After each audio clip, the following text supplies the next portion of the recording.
Bloque Nacionalista Galego di que non e vota en contra da investidura de Pedro Sánchez, estaríamos ante un mal precedente para o electorado, non? Na mensaxe que se lle podería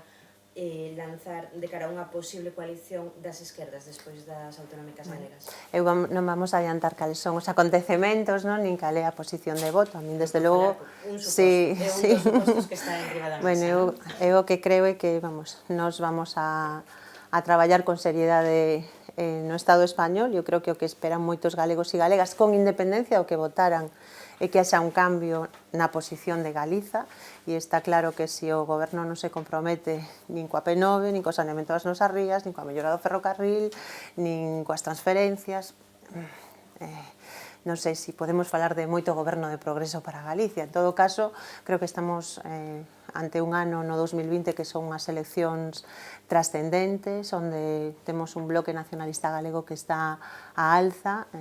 cun proxecto claro e que representa unha alternativa sólida para todos os galegos e galegas que están... Bueno, non vamos a desvelar todos os segredos deste 2020, senón xa non tería moito intríngulis, non?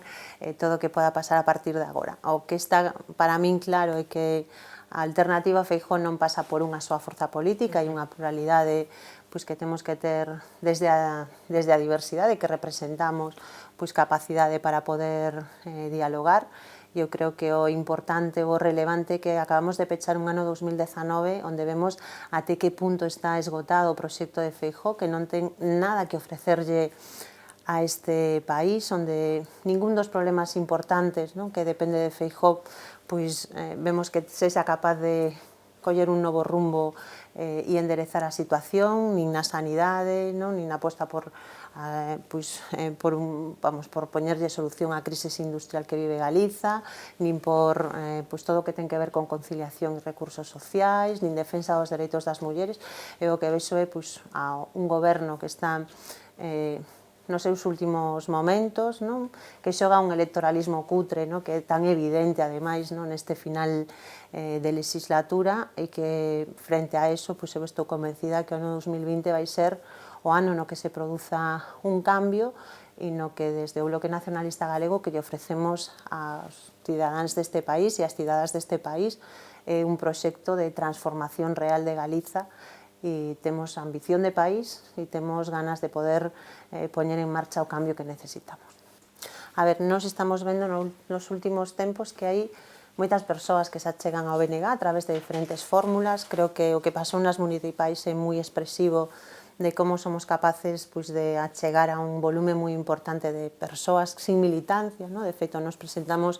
4.000 candidatos e candidatas, e desos a metade eran persoas que non teñen militancia no BNG. É certo que desde ese momento até agora unha parte importante desas persoas tamén están dando o paso de organizarse, que eu sempre animo a todo o mundo que faga, porque canto máis fortes seamos como organización, tamén